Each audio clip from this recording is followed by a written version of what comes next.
Secularism की बत्ती बनाओ और अपने पिछवाड़े में डाल लो। तुम्हें अगर भारत में रहना है तो गऊ को माता कहना है और जय श्री राम दोनों कहना है। लेकिन ये कायर और कमीने नेता मोदी जैसे ये मुसलमानों के दलाल हैं। आमिर खान की बात क्यों नहीं कर रही हैं?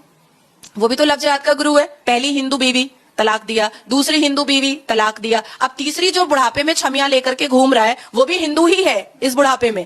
रुको जरा, सबर करो। शहजाद इलाही खान जिनकी वीडियो आप खुद को बताती हैं वो जिंदा है, क्या ऐसा है? तो मैं उन्हीं को कहती हूँ कि उनको उठा के ले आइए। एक दूसरी शादी भी आपकी हुई थी परवेज आलम नाम के शख्स से और इसको भी आपने दुनिया से छुपाया है। Actually I don't know about that. तीसरे हस्बैंड हैं सचिन प्रसाद, उनके बारे में भी आपने जानकारी छुपाई और सचिन प्रसाद से भी बहुत अच्छा रिलेशन था उसके। आल नेमी नाजिया इलाही खान है हकीकत में, अगर आप उसका चेक करवाएंगे ना तो वो वकील। सो हे गाइस, आप लोग कैसे हैं? हमें विश्वास है कि आप लोग मस्त हैं, स्वस्थ हैं, जबरदस्त हैं, अपने अपने काम में व्यस्त हैं। दोस्तों आज के वीडियो बहुत नेक्स्ट लेवल को होने वाला है, तो वीडियो में लास्ट तक बने रहना। चैनल पर फर्स्ट बार तो प्लीज चैनल को सब्सक्राइब करिए। चलिए पहले वीडियो को स्टार्ट करते हैं। हमारे मुख्यमंत्री जी ने बहुत बढ़िया क्या हवाई जहाज में हवाई चप्पलन से बैठा दिए। हम कहीं साइकिलन पे घूमे, फॉर्चूनर में घूम रहे हैं। एशिया का सबसे बड़ा एयरपोर्ट इंटरनेशनल हमारे मुख्यमंत्री जी ने, हमारे मोदी जी ने और हमारे धीरेन्द्र विधायक ने घर घर में जाकर सहमति ली खेतन की। हमने खेत खुशी से दिए, मन की हम फ्री में भी दे देंगे खेतन ने, हम मुख्यमंत्री जी को और विधायक जी को, धीरेन्द्र विधायक को, और मोदी जी भी हमारे 60 करोड़ का मकान है हमारा जो विस्थापन करेगा हमें। हमारे हाजी जफर बोल रहा हूँ मैं, हमारी मौज करती योगी जी आएंगे 2027 में फुल बहुमत से जीतेंगे और मुस्लिम समाज के सारी वोटर की मैं गारंटी ले रहा हूँ जफर नेता जी फुल वोट मिलेंगी मुस्लिम समाज से। मुख्यमंत्री योगी जी ओहो बड़े बड़े प्यारे लग रहे हैं हमें। हम अल्लाह से दुआ मांगते हैं, अल्लाह ताला हमारे योगी जी 2027 में फुल बहुमत से जीतेंगे, फुल बहुमत से जीतेंगे। हमारे मजे खड़े कर दिए, हम मौज ले रहे हैं। अब मुख्यमंत्री जी हमारे बहुत प्यारे हैं, अल्लाह ताला उन्हें बार बार जिता और वो प्रधानमंत्री भी बनेंगे। सेक्युलरिज्म की बत्ती बनाओ और अपने पिछवाड़े में डाल लो।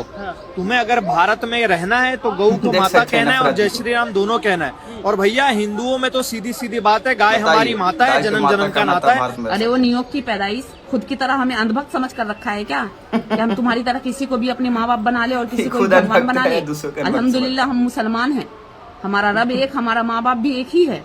और रही बात GSR का नारा लगाने की, तो हम हिंदुस्तान में रहते हैं और ये हिंदुस्तान किसी के बाप दादा की प्रॉपर्टी नहीं है और ना ही तुम्हारी अम्मा इसे दहेज में लेकर आई है। ये हिंदुस्तान संवैधानिक तरीके से चलता है और संविधान हमें यह अधिकार देता है कि हमें क्या बोलना है और क्या नहीं बोलना है। इस समय अगर हिंदुओं का अगर बंटवारा हो गया देश का तो हिंदुओं के बचने की कोई उम्मीद हो भी सकती है। बंटवारा नहीं हुआ तो हिंदुओं का सर्वनाश बिल्कुल सुनिश्चित है। लेकिन ये कायर और कमीने नेता मोदी जैसे ये मुसलमानों के दलाल हैं। ये भारत पर इस्लामिक कब्जा करें, मोदी हो गया, भागवत हो गया, ये इस्लाम के दलाल हैं और ये भारत पे मुसलमानों का कब्जा करवाएंगे। जय श्री राम संत साहब, देख सकते हैं कितना जादू करने वाले ये लोग है भाई। आपकी जो वेशभूषा है वो एक संतों की है, मगर संतों के गलों के अंदर सही नहीं, रुद्राक्ष की माला, भोलेनाथ की तस्वीर, फोटो अच्छा लगता है। संतों की कैसा संदेश देना चाहिए जो डाल रखा है अच्छी बात है समाज में, मैं तो नहीं कहता, मगर भाई एक बात बताऊं, नफरत बिकते हैं भाई। हिंदुओं को मुसलमानों से कोई खतरा नहीं है।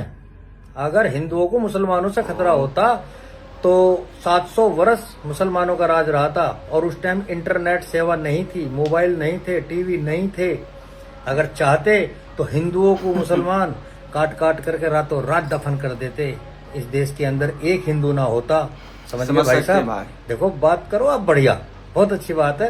दुनिया आपका जो है मान सम्मान करती है, मैं भी अपने दिल से मान सम्मान कर रहा हूँ, मगर भाई देखो बात सही बोलो, ऐसा नहीं है। आप मोदी योगी जी को कुछ भी कहो, सही बात है, इस बात वो आपके भेष में रहते हैं, नफरत नहीं भाई। जनता में इस तरह का भय मत करो, मेरी आपसे हाथ जोड़ के दरखास्त है। बिल्कुल सही, जय श्री राम। आपको मैंने हमेशा बताया मैं बाय प्रोफेशन इंटीरियर डिजाइनर हूँ और वो भी बहुत अच्छे लेवल पे। नफरती, एक नंबर नफरती। मैंने ओमान ही नहीं, दुबई, सऊदी अरब, कुवैत, बहरीन, कतर सारे विजिट करे इसी काम के लिए। इस चीज का बाकायदा एक एग्जाम होता है, कंपनी डिसाइड करती है आपको कौन सी लोकेशन पे भेजा जाएगा। कंपनी ही आपको सारी चीजें भेजती है फिर और फिर वो आप भारत सरकार की परमिशन से जाते हो वहाँ पर। समझ में आई? छठवा छठे तो मेरी सरकार ने मुझे ये मंजूरी दी है। समझ में आई बात? आप आमिर खान की बात क्यों नहीं कर रही हैं? वो भी तो लफ्ज जात का गुरु है। पहली हिंदू बीवी तलाक दिया, दूसरी हिंदू बीवी तलाक दिया, अब तीसरी जो बुढ़ापे में छमिया लेकर के घूम रहा है वो भी हिंदू ही है इस बुढ़ापे में। रुको जरा, सबर करो। वही काम तो आप शहजाद की इलाही है खान, मैडम। जिनकी वीडियो आप देख लो, बताती हैं वो जिंदा है, क्या ऐसा है? तो मैं उन्हीं को कहती हूँ कि उनको उठा के ले आइए। एक दूसरी शादी भी आपकी हुई थी परवेज आलम नाम के शख्स से, और इसको भी अपने दुनिया से छुपाया है। दूसरी शादी। तीसरे हस्बैंड हैं सचिन प्रसाद, उनके बारे में भी आपने जानकारी Seriously? छुपाई। और सचिन प्रसाद से भी बहुत अच्छा रिलेशन था, उसके अम्मा अब्बा से, उसके छोटे भाई ऋषभ प्रसाद से। एक समझ सकते हैं बात। कन्वर्सेशन का फोन कॉल वायरल है, कोई नेशनल न्यूज था, लेकिन उसमें गाली गलौज की बहुत नहीं, अभद्र भाषा में तीसरी शादी आपके की मत माने। लड़का मैं बात करता हूँ आपसे। का बेटा इतना खराब बोल के क्या होगा? वो मुझे पता है। तो आपकी आवाज थी यानी नहीं सिर्फ मेरी deny आवाज नो ना ये आवाज कहाँ से रहेगा? नेमी नाजिया इलाही खान है। हकीकत में अगर आप उसका चेक करवाएंगे ना तो वो वकील भी नहीं है, वो धंधा कर रही है खुल्लम खुल्ला। वो ये कह रही है मैं सलीम वास्तिक से मिली ही नहीं, सही वो बात है। हमारे पास ही पड़ी रहती थी। वो खुद मेरे को सलीम भाई थोड़ा कर मेरे को बोलती थी वो तो दोगली है। अयोध्या के राम मंदिर का चढ़ावा लंबे समय से चोरी किया जा रहा था, इसीलिए भगवान सही राम बात है, ने लंबे अयोध्या समय से से। चोरों को चुनाव हरा दिया। जी हाँ, भाजपा को अयोध्या से चुनाव खुद भगवान श्री राम ने हराया था। भक्तों की श्रद्धा के साथ ऐसा घोटाला खुद भगवान भी नहीं सहन कर पाए, इस बात ने इसीलिए सही करी भगवान है, ने गलत खुद भाई उन्हें आप लोग दंड दिया। कमेंट में जरूर। मेरा मन कहता है कि इस घोटाले को भगवान श्री राम ने खुद उजागर करवाया है। घोटाला उजागर करने वाले लोग भगवान के अपने विश्वास पात्र हैं। अगर इस सरकार ने चढ़ावा चोरी की ईमानदारी से जांच नहीं करवाई तो भगवान और ज्यादा नाराज होंगे, जिसका परिणाम होना चाहिए जांच। भाजपा को भुगतना बिल्कुल होना पड़ेगा। चाहिए। देश से मुसलमानों को भगाओ। अच्छा। क्योंकि हिंदू राष्ट्र चाहिए। अच्छा, और अगर हिंदू राष्ट्र चाहिए ठीक है, तो उसके लिए सत्ता में बीजेपी चाहिए। ठीक है, समझिए। और अगर सत्ता में बीजेपी बनी रहे ठीक है। तो उसके लिए मुसलमान चाहिए। अगर मुसलमाने अगर देश में नहीं रहेगा और बीजेपी में तब सत्ता में आएगा ही नहीं, तो बताओ ससुर हिंदू राष्ट्र कैसे बनेगा? ये तो बड़का समस्या है। बात तो सही है। घुमा फिरा के बाद तो वही आ जाता है। बिल्कुल सही। कल तक जो कहते थे कि दिल में मदीना आंख में काबा, और बाबा बंगाल जाकर बोले कि बंगाल को काबा की जमीन नहीं बनने देंगे। अब बाबा के साथ बैठकर जिसने कहा था कि दिल में मदीना आंख में काबा, दोनों बैठकर चाय पी रहे हैं। दोनों बैठकर चाय पी रहे हैं और गाली किसको दे रहे हो? ओवैसी को। अरे मैं जानता था ये तमाम के तमाम कठपुतलियां हैं बीजेपी आरएसएस के। एक हवा के झोंके में तमाम के तमाम ने सर झुका दिया और बीजेपी में चले गए। वैसे राम मंदिर के चढ़ावे की चोरी पर ना किसी को बुरा नहीं मानना चाहिए। बहुत रील बना बना के डाल रहे, चोरी हो गई, चोरी हो गई। आखिर जो राम को लाए हैं वो राम को लाने का किराया वसूल रहे हैं, इसमें गलत क्या है? उन्होंने कहा था ना हम राम को लाएंगे, राम को ले आए, वोट लिए, जीत गए, अब किराया वसूल रहे हैं। सोचिए जब मोदी जी विदेश यात्रा पे जाते हैं तो उनके आने जाने रहने खाने पीने का खर्चा जो होता है ना सैकड़ों करोड़ का होता है। और यहाँ तो राम जी को लाए कहाँ से हैं? त्रेता युग से लाया गया है। इतनी दूर से आने का किराया भाड़ा हजारों करोड़ तो होगा ही ना, इससे कम क्या होगा? तो भाई भाड़ा ही समझ लीजिए। वो लोग मंदिर स्थापित करके अब भाड़ा वसूल रहे हैं। ऐसे में भक्तों अपना आशीर्वाद बनाए रखिए, खूब दिल खोल कर दान करिए भगवान राम के मंदिर में दान करिए। ये समझ लीजिए कि दान जो आप कर रहे हैं वो सिर्फ राम को लाने का खर्चे का रियम्बर्समेंट है। यहाँ कोई भक्ति भाव आस्था भाव मत रखिए। सोचिए राम जी आए हैं त्रेता युग से, किराया हम दे रहे हैं क्योंकि हम ही लोग की इच्छा थी ना राम मंदिर बने। बनाया इन्होंने, आपके लिए थोड़ा बनाया, वो रियम्बर्समेंट के लिए बनवाया ना कि आप लोग चढ़ावा चढ़ाओगे तो हम वहां से उसको किराए के रूप में वसूल लेंगे। वसूल लिया उन लोगों ने। वैसे भी देश से सिर्फ वसूल ही तो रहे हैं, सब कुछ उठा ही तो रहे हैं, सब कुछ बेच ही तो रहे हैं।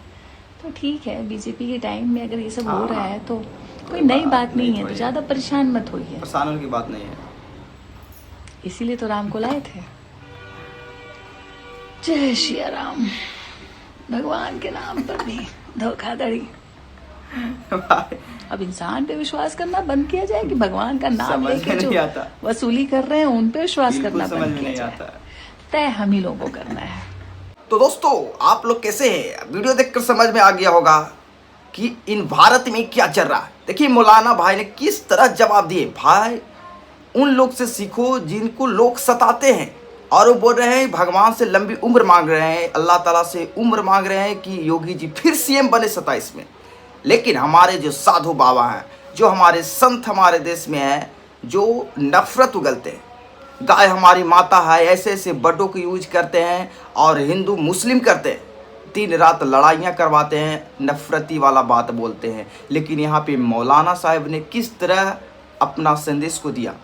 एक और क्लिप आपने देखा होगा, नाजिया को देख सकते हैं 3-3 शादी की है और ये दिन रात सोशल मीडिया पे हिंदू मुस्लिम करते रहती है। भाई इन्हें खुद सोचना चाहिए। ये देख सकते हैं कि किन किन रिलीजन में शादी की है। भाई ऐसे लोग देश में क्या कर सकते हैं? आप लोग कमेंट्स जरूर करिए। इन लोग की बात पर भरोसा कौन करेगा? भाई जो अनभक्त होगा वही भरोसा करेगा। कुछ भाई लोग ने कमेंट किया कि ये नर मादा बहुत अच्छी नफरत सिखाती है। कुछ भाई ने कमेंट किया कि नफरत फैला रहे साधु संत। भाई ये सच बात है यार। लोग है जो अंधा नहीं है, लोग समझते हैं कि क्या हो रहा है। सोशल मीडिया पे हम देख रहे हैं वो क्या हो रहा है, कौन आदमी सच है कौन आदमी झूठ है, ये लोग जनता जानती है। जनता इतना भी अंधभक्त नहीं है। लेकिन आप लोग इन लोगों के बारे में कमेंट्स जरूर करना। तब मिलते हैं नेक्स्ट वीडियो में, तब तक के लिए जय हिंद।